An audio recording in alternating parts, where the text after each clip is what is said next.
আল্লাহর রহমতে ধানগুলো রাস্তায় উঠে গেছে, বেঁচে গেছি। নাইলে যেভাবে শিলাবৃষ্টি আর ধোয়া যেভাবে খারাপ যাচ্ছে তাতে খুব সমস্যা হইতো। এবার ভালোই ভালোই জোনগুলো পালি, ভ্যানটা পালি, ধানগুলো নিয়ে যাইতে পারলে ভালো হয়। ভালোই ধান। আসসালামু আলাইকুম ভাই। ওয়ালাইকুম আসসালাম। আপনারা? ও ভাই দেখছি কেন আছে দেখছি ভাই, ওই আপনার বাড়ি যাচ্ছিলাম বুঝছেন, তাই এখানে যখন আসেন ভাই তাহলে আর বাড়ি যাবেন না, ওই মাদ্রাসার কালেকশনে আইলাম ভাই, তা যা দেবেন এখান তো দিয়ে দেন ভাই।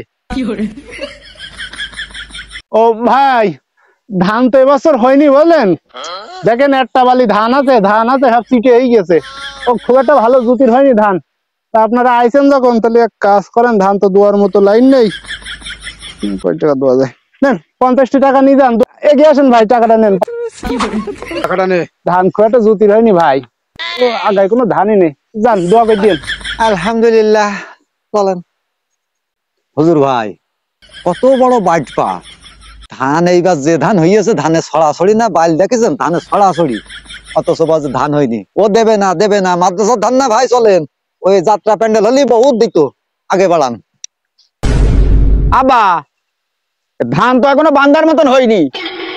আমি বসে বসে একটা ফেসবুক চালাচ্ছিলাম, তুমি ফাও কাজ আমার দিকে নিয়ে আসলে, এখন বান্দার মতন হয়েছে। এ কোনো কাজের মতো কাজ করলে? আরে খোকা, আরে যেভাবে ঝড় বৃষ্টি শুরু হয়েছে, তো বান্দার মতন না হলেও তোর বাইন কাজে লাগবে, কাজে লাগ। আব্বা, আমি পারবো না, ও আমার কোনো অভ্যাস নেই। আমি ফেসবুক চালাতে গেলাম, তুমি বান্ধেন। ওরা তুমি বান্ধেন, তুমি বান। কি করি বলো দিন, এই খোকাটা চলে গেল, এই ধান এখন বানবান কি করে? ছোট ভাইটার বলে আসলাম, থেয়ারা এখনো খোঁজ নেই। চলে আইছি না, শুরু করো ভাই, তাহলে শুরু করো ভাই। এই ধান আজকে বান্ধা যাবে না, কালকে আর একটা রোদ খাওয়ায় তারপরে তাই বান্ধতে হবে। মাদ্রাসার ধান কালেকশনে আইছি, সাহায্য দাও। ওই, আরে মা সকল বাণী কানে, এ কি বাড়ি? এটা তো মাঠ। এই সাহায্য লাগবে তা তোরা বাড়ি যা, মাঠে কেন?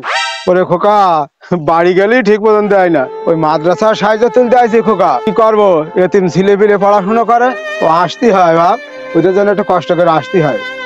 ও হুজুর, সাহায্য দেবো ভালো কথা, মেলা করেই দেবো, তা এখনো ধান তো মাঠে, এখনো বান্ধাও হয়নি। বাপু, ওরে বান্দা টান্দা হোক, তারপর আসছে না। ওরে ভাই, তোর এই গ্রামে আইস গাইছে আর আসবার না এই বছর, তোর পরে আসার সময় নেই, তুই যা দিবি দিন। মে ভাই, এই ধান এখনো বান্ধা হয়নি, একটা ধানও জানো এখন দুবা না জানো বল দিলাম। হুজুর শোনেন, ভাই আপনিও শোনেন, এই ধান বাড়ি যাবে, ভাইতে ভাইতে একটা ঝামেলা আছে, ধান ভাগ বাটোয়ারা হবে, তারপরে আমরা দেবো, এখন দিতে পারবো না। তাহলে দোয়া না না হাবিলদার, স্যার, মাল বের কর।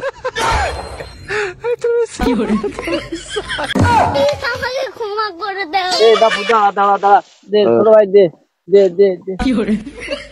নে বাপু, তোরা নে দিন, নে আরেকটু দে, আরেকটু দে।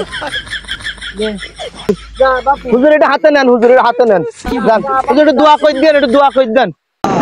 সোজা আঙুলি নাকি ঘি ওঠে না, আর এই মানুষ হইয়াছে মসজিদ মাদ্রাসা ধানের কথা বললি মানে হাতে বেরোয় না, আল্লাহরা মানে অনুকরি কাজে গিয়ে সব সাহায্য সহযোগিতা করে, বুঝেছাও? ভাই বলছি, আগের থেকে যদি মসজিদ মাদ্রাসার কথা বলে তাহলে 2-5 মন আগে দুবা, হ্যাঁ? কারণ ভাই যে মাল বের করিয়েছে, আরে বাবা, যদি গুলি করে দিতে ভাই, কি সাংঘাতিক।